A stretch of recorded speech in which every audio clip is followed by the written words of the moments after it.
폭풍정야의 무거운 침묵이 중동을 짓누르고 있습니다. 지금 우리가 목격하고 있는 것은 단순한 국가 간의 신경전이 아닙니다. 언제 터질지 모르는 시한폭탄의 초침 소리가 들려올 뿐입니다. 많은 언론들이 미국의 거대한 항공모함이나 이란의 미사일 수량 같은 눈에 보이는 무력에만 집중하고 있습니다. 하지만 여러분은 그 화려한 겉모습에 속지 마십시오. 진짜 전쟁의 불씨는 바다 위가 아니라 무너져 내리는 이란의 경제 시스템 깊은 곳에서 이미 타오르고 있기 때문입니다. 벼랑 끝에 몰린 정권은 가장 위험한 선택을 하기 마련이고, 그것이 바로 우리가 지금 이 상황을 예의주시해야 하는 이유입니다. 오늘 저는 뉴스 헤드라인이 말해주지 않는 이란 내부의 처참한 진실부터 최첨단 심리전의 실체까지 낱낱이 파헤쳐보려 합니다. 왜 이 충돌이 피할 수 없는 운명으로 다가오고 있는지, 그리고 그 파국이 우리에게 어떤 경고를 보내고 있는지 냉정하게 직시할 시간입니다. 준비되셨다면 그 위험한 내막 속으로 함께 들어가 보겠습니다. 전쟁을 수행하는 것은 총칼이지만 그 총칼을 쥐어주는 것은 결국 돈입니다. 화약 냄새가 진동하기 전에 썩은 돈 냄새가 먼저 퍼지는 법이죠. 현재 이란 미알화의 가치는 그야말로 자유낙하 중입니다. 달러 대비 역대 최저치라는 충격적인 수치는 단순한 경제지표의 하락이 아닙니다. 그것은 이란 국민들이 자국 정부를 더 이상 신뢰하지 않는다는 시장의 냉혹한 사망 선고나 다름없습니다. 우리도 뼈저리게 겪어보지 않았습니까? 1997년 IMF 외환위기 시절, 환율이 폭등하고 평생 모은 재산이 하루아침에 휴지 조각이 될 때 느꼈던 그 공포 말입니다. 지금 이란의 서민들이 겪는 고통은 그 당시 우리가 겪었던 것보다 훨씬 더 참혹하고 절망적입니다. 중산층은 이미 붕괴했고, 물가는 살인적으로 치솟아 오늘 산 빵 가격이 매일은 2배가 되는 기현상이 벌어지고 있습니다. 경제학적으로 볼 때 하이퍼 인플레이션은 정권 교체의 가장 강력한 전조 증상입니다. 잃을 것이 없는 사람들은 결국 거리로 쏟아져 나오기 마련이니까요. 테헤란의 지배층인 아야톨라들이 진정으로 두려워하는 것은 페르시아만으로 진입하는 미국의 항공모함이 아닐지도 모릅니다. 그들이 밤잠을 설치며 두려워하는 진짜 악몽은 굶주림에 분노한 자국민 100만 명이 광장으로 몰려나와 신정체제의 정당성을 묻는 시나리오일 것입니다. 역사적으로 독재 정권의 생존 공식은 소름 끼치도록 똑같습니다. 내부의 불만을 잠재우기 위해 외부의 적을 극대화하는 것입니다. 지금 이란 지도부가 보여주는 호전적인 태도와 거친 언사들은 그들의 강함을 증명하는 것이 아니라 오히려 내부 붕괴를 막기 위한 필사적인 비명일 가능성이 매우 높습니다. 국민들의 시선을 국경 밖으로 돌리지 않으면 그 분노의 화살이 자신들의 심장을 겨눌 것을 누구보다 잘 알고 있기 때문입니다. 결국 지금의 위기는 단순한 군사적 대립을 넘어섰습니다. 이것은 생존을 위해 도박을 걸 수밖에 없는 벼랑 끝의 정권과 그 도박판에 강제로 끌려 나온 국민들의 비극입니다. 돈으로 충성심을 살 수 없게 된 순간, 권력자는 과연 무엇에 의지하게 될까요? 바로 거짓말과 공포라는 낡고 녹슨 무기입니다. 하지만 이 녹슨 무기가 때로는 최첨단 미사일보다 더 끔찍한 결과를 초래하기도 합니다. 혹시 포템킨 마을이라는 역사적 용어를 들어보셨습니까? 겉보기엔 평화롭고 번듯한 마을 같지만 실상은 황제의 눈을 속이기 위해 급조된 가짜 세트장을 뜻하는 말입니다. 저는 지금의 이란 혁명 수비대 IRGC를 볼 때마다 이 단어가 떠오릅니다. 그들은 외부 세계를 향해 강철과 같은 결속력을 자랑하지만 그 내부는 이미 거짓과 기만으로 텅 비어있기 때문입니다. 혁명 수비대는 단순한 국방군이 아닙니다. 냉정하게 말해 그들은 국가를 지키는 군대가 아니라 종교 지도자들의 권력을 수호하는 거대한 사병 집단입니다. 경제가 무너져 배급조차 제대로 줄 수 없는 상황에서 이 거대 조직을 유지하는 동력은 무엇일까요? 바로 정교하게 설계된 정보작전입니다. 이것은 단순한 선전선동을 넘어선 일종의 집단 최면입니다. 폐쇄된 병영 안에서 그들은 매일같이 너희는 타락한 서방 세계로부터 신의 뜻을 지키는 성스러운 방패라는 메시지를 주입받습니다. 하지만 현실은 어떻습니까? 그 성스러운 방패는 외부의 적이 아닌 자유를 외치는 자국민의 머리를 내려치는 몽둥이로 사용되었습니다. 서방 정보 소식통에 따르면 지난 시위 사태 당시 최소 2만 명에서 3만 명에 달하는 시민들이 이들의 손에 소리 없이 사라졌다고 합니다.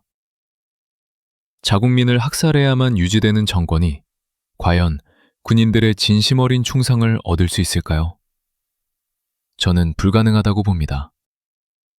겉으로는 알라를 외치며 복종하지만 속으로는 회의감과 공포가 뒤섞인 채 명령을 따를 뿐입니다. 이것이 바로 이란 군사력의 치명적인 아킬레스건입니다. 명령이 하달되면 방아쇠를 당길 수는 있겠지만 목숨을 걸고 끝까지 싸울 전투 의지는 이미 증발해버린 지 오래입니다. 독재자는 진실이 드러나는 것을 죽기보다 싫어합니다. 그래서 그들은 더 크고 더 자극적인 외부의 위협을 만들어내야만 합니다.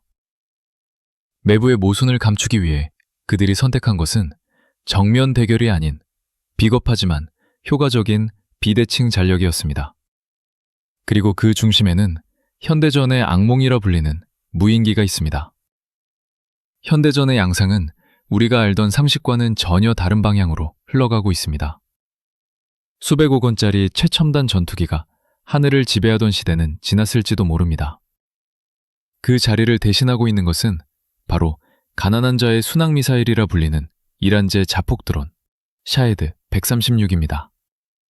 이 무기를 결코 과소평가해서는 안 됩니다. 마치 잔디 깎는 기계 같은 소음을 내며 날아오는 이 조잡한 비행체는 하나하나의 위력은 약할지 몰라도 때를 지어 날아올 때 진정한 공포가 됩니다. 전문 용어로 벌떼전술이라 부르는 이 방식은 방공 레이더망을 포화 상태로 만들어 무력화시키는 것이 핵심입니다. 한 대를 격추하는 것은 쉽지만 동시에 날아오는 100대를 모두 막아내는 것은 세계 최강 미군에게도 식은땀이 흐르는 난제이기 때문입니다. 우리 대한민국 국민들에게도 이 시나리오는 결코 남의 일이 아닙니다. 기억하십니까?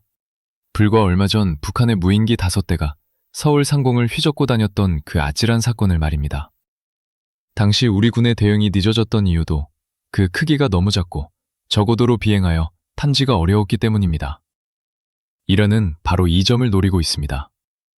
그들은 북한과 군사기술을 긴밀히 공유하는 사이이며 이란의 드론 전술은 곧 한반도의 잠재적 위협이기도 합니다. 이란이 공개한 영상들을 보면 이 드론들이 목표물을 정밀 타격하는 모습을 보여주며 자신들의 기술력을 과시하고 있습니다.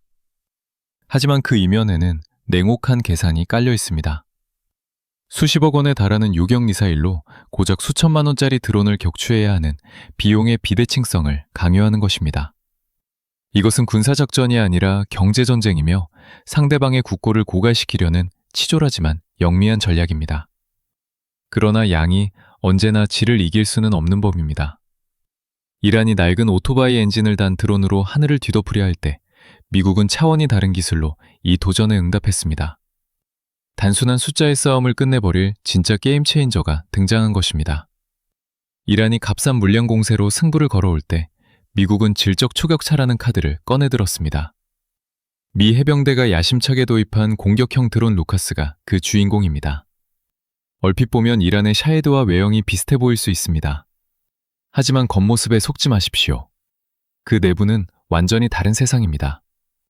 비유하자면 샤헤드가 입력된 좌표를 향해 무작정 돌진하는 눈먼 폭탄이라면 루카스는 전장의 모든 데이터를 실시간으로 공유하고 상황을 판단하는 지능형 킬러입니다. 이란의 드론은 한번 날리면 돌아오지 못하지만 미국의 시스템은 적의 레이더망을 교란하고 아군 전투기와 정보를 주고받으며 최적의 타격 시점을 스스로 계산합니다. 이것은 단순한 무기 대결이 아니라 20세기 아날로그 기술과 21세기 디지털 네트워크 전쟁의 충돌인 셈입니다. 바다 위에서도 미국의 대응 방식은 완전히 달라졌습니다. 과거 이란 혁명 수비대는 기관총을 장착한 고속정 수십 척으로 미군 함정을 포위하는 늑대떼 전술을 즐겨 사용했습니다. 거대한 구축함 입장에서는 파리떼처럼 달려드는 작은 보트들이 상당히 골치 아픈 존재였던 것이 사실입니다. 하지만 이제 미 해군은 유령함대라 불리는 무인 수상정 시스템으로 이 게임의 규칙을 바꾸고 있습니다. 사람이 타지 않는 로봇 탐정들이 AI와 연동되어 적의 고속정을 먼저 탐지하고 전자전으로 무력화시키는 것입니다. 로봇은 피를 흘리지 않으며 지치지도 않습니다. 여기에 더해 공상과학 영화에서나 보던 레이저 무기의 실전 배치는 이란에게 절망적인 소식일 것입니다. 미 해군은 이미 드론 격추용 레이저 시스템을 함정에 탑재하기 시작했습니다. 수백 발의 기관포를 쏘는 대신 소리도 없고 보이지도 않는 고출력 에너지 빔으로 드론의 회로를 순식간에 태워버리는 것입니다. 이란이 자랑하는 물량 공세가 최첨단 기술 앞에서 얼마나 무력해질 수 있는지 보여주는 결정적인 증거입니다. 기술의 격차는 이미 벌어졌습니다. 하지만 전쟁의 승패를 가르는 것은 무기만이 아닙니다. 결국 그 무기를 쥐고 있는 국가의 중심이 흔들린다면 아무리 많은 미사일도 무용지물이 될 수밖에 없습니다. 지금 이란 내부에서는 바로 그 중심을 뒤흔들 새로운 구심점이 떠오르고 있습니다. 잊혀졌던 왕조의 후예가 다시 역사 무대 전면에 등장한 것입니다. 여러분은 이란이라는 나라를 생각하면 무엇이 먼저 떠오르십니까? 아마도 검은 차도르를 쓴 여성들과 엄격한 종교경찰의 모습일 것입니다. 하지만 시계를 1970년대로만 돌려봐도 이야기는 완전히 달라집니다. 테헤란은 중동의 파리라 불렸으며 우리 대한민국보다 훨씬 부유하고 개방적인 선진국이었습니다. 서울 강남의 테헤란로가 바로 그 시절 양국의 우호를 상징하는 흔적 아니겠습니까? 그런데 40년이 지난 지금 두 나라의 운명은 극명하게 갈렸습니다. 우리는 한강의 기적을 이뤘지만 이란은 신정체제라는 감옥에 갇혀 과거의 영광을 모두 잃어버렸습니다. 바로 이 지점에서 망명 중인 레자 팔라비 왕세자의 존재감이 폭발하고 있습니다. 그는 단순한 옛 왕조의 후계자가 아닙니다. 절망에 빠진 이란 국민들에게는 잃어버린 자유와 번영을 상징하는 살아있는 기억 그 자체입니다. 놀라운 점은 왕정시대를 경험해 본 적도 없는 이란의 10대와 20대 청년들이 거리에서 팔라비의 이름을 연호하고 있다는 사실입니다. 이것은 왕정 복고를 원한다는 단순한 외침이 아닙니다. 지금의 종교 독재가 얼마나 끔찍하면 차라리 옛날이 나았다고 절규하겠습니까? 이것은 현 정권에 대한 가장 모욕적이고 뼈아픈 탄핵이나 다름없습니다. 팔라비 왕세자가 위성방송을 통해 민주주의와 세속주의를 설파할 때마다 테헤란의 집권층이 히스테리적인 반응을 보이는 이유도 바로 여기에 있습니다. 그는 외부의 적보다 더 무서운 내부의 대안입니다. 독재자에게 총칼을 든 적군은 싸워야 할 대상이지만 자신보다 더 사랑받는 정적은 존재 자체만으로도 권력의 기반을 송두리째 흔드는 공포입니다. 이란 정권이 외부와의 전쟁 분위기를 고조시키는 것도 어쩌면 이 내부의 뜨거운 열망을 잠재우기 위한 필사적인 물타기일지도 모릅니다. 하지만 국민들의 마음이 이미 떠난 자리에 남는 것은 차가운 무력뿐입니다. 그리고 그 무력마저 압도할 준비를 마친 거대한 강철의 성이 페르시아만의 파도를 가르며 다가오고 있습니다. 이제 말로 하는 경고의 시간은 끝났습니다. 말이 통하지 않는 상대에게 보내는 가장 확실한 메시지는 무엇일까요? 바로 압도적인 물리력의 현시입니다. 미 해군의 핵추진 항공모함 에이브러햄 링컨호가 잡전구역에 진입했다는 뉴스 한 줄은 100마디 외교적 수사보다 더 묵직하게 전장의 공기를 바꿨습니다. 이것은 단순한 군함이 아닙니다. 움직이는 해상공군 기지이자 이란 정권의 숨통을 언제든 끊어놓을 수 있는 거대한 강철의 섬입니다. 이 항공모함 타격 전단의 핵심은 최신의 스텔스 전투기 F-35C입니다. 하지만 제가 주목하는 것은 기계적인 재원 그 자체가 아닙니다. 미군이 가진 진짜 경쟁력은 바로 조종사들의 훈련 방식에 숨어있기 때문입니다. 미 해군항공대는 철저하게 실전과 동일한 환경에서 훈련하는 것으로 유명합니다. 보통 사기 편대로 출격할 때 베테랑 조종사 2명이 신참 2명을 이끌며 공중전의 노하우를 뼛속까지 전수합니다. 교과서로는 배울 수 없는 생존 본능과 전투 감각을 하늘 위에서 직접 주입하는 것입니다. 훈련장에서 흘린 땀 한 방울이 전장에서 흘릴 피 한 드럼을 막는다는 그들의 격언은 빈말이 아닙니다. 이란이 탄도미사일과 드론으로 기습을 노린다면 미국은 패트리어트와 사드라는 철벽 방패로 응수할 준비를 마쳤습니다. 이 방어 체계는 마치 촘촘한 그물망과 같습니다. 패트리어트가 중고도에서 날아오는 순항미사일이나 대형 드론을 낚아챈다면 더 높은 고도에서는 사드가 기다리고 있습니다. 사드는 대기권 밖에서 낙하하는 탄도미사일을 직접 타격해 파괴하는 종말 단계 방어의 핵심입니다. 이란이 자랑하는 미사일들이 발사 버튼을 누르기도 전에 무력화되거나 발사되더라도 허공에서 불꽃놀이처럼 사라질 운명이라는 뜻입니다.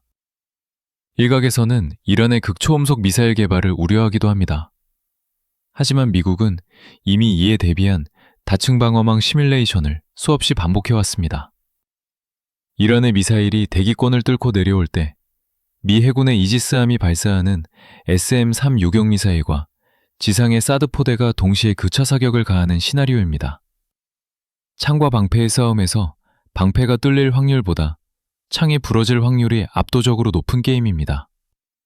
결국 에이브러임 링컨호의 전개는 이란 지도부를 향한 최종 통첩입니다.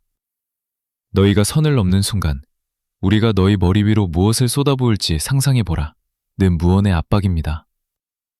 이제 체스판의 말들은 모두 제자리에 놓였습니다. 남은 것은 킹을 잡기 위한 마지막 한 수뿐입니다.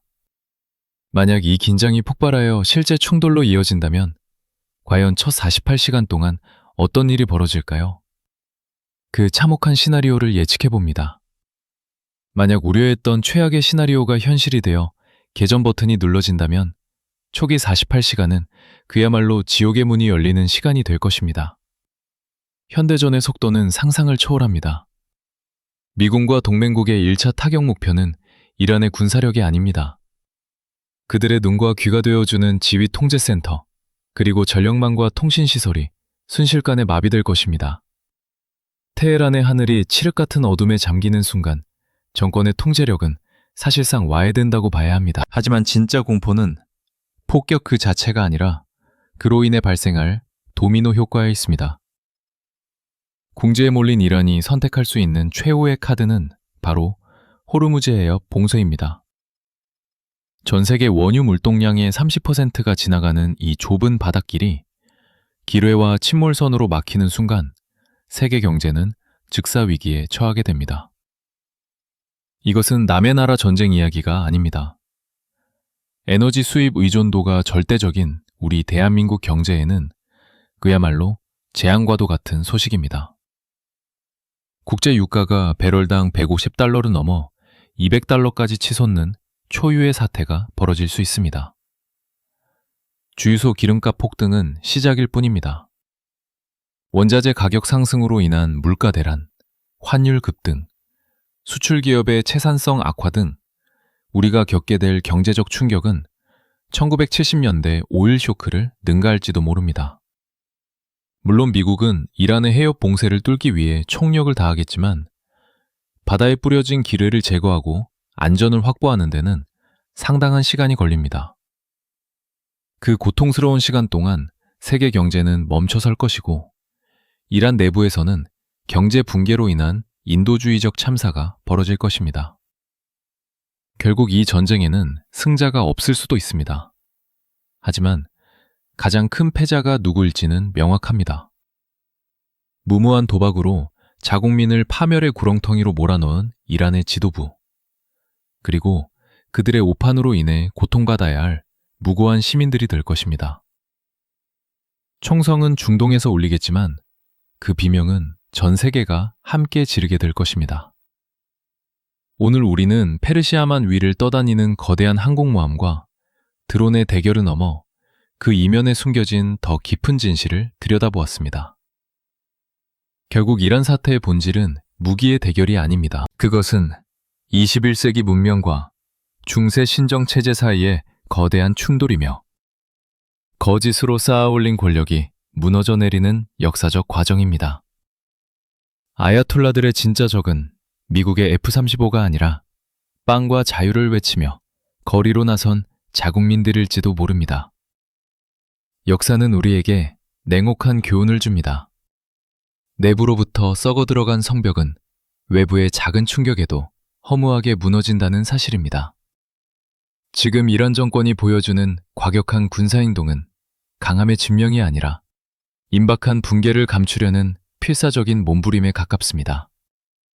하지만 그 몸부림이 클수록 주변국과 세계 경제가 짊어져야 할 위험의 무게도 커진다는 것이 우리의 비극입니다. 중동의 위기는 더 이상 먼 나라의 불구경이 아닙니다. 호르무즈 해협의 파도가 거칠어질수록 우리 장바구니 물가와 주유소 가격표도 함께 요동칠 것입니다. 안보와 경제는 동전의 양면과 같아서 국제 정세의 흐름을 읽지 못하면 내 지갑을 지킬 수 없는 시대가 되었습니다. 우리는 앞으로도 이 복잡한 체스판의 움직임을 단순한 뉴스가 아닌 생존의 관점에서 분석해드릴 것입니다. 겉으로 드러난 현상보다 그 속에 감춰진 본질과 경제적 파급 효과를 꿰뚫어 보고 싶으시다면 채널을 고정해 주십시오. 여러분의 통찰력이 깊어질수록 위기 속에서 기회를 찾는 눈도 밝아질 것입니다. 오늘의 분석은 여기까지입니다. 현재 상황은 시시각각 변하고 있습니다. 저희는 후속 보도를 통해 가장 빠르고 정확한 심층 분석으로 다시 찾아뵙겠습니다. 현명한 판단으로 여러분의 자산을 지키는 하루가 되시길 바랍니다. 감사합니다. 본 콘텐츠는 공개된 정보를 바탕으로 한 분석이며 특정 투자에 대한 권유나 절대적 예측이 아님을 밝혀둡니다.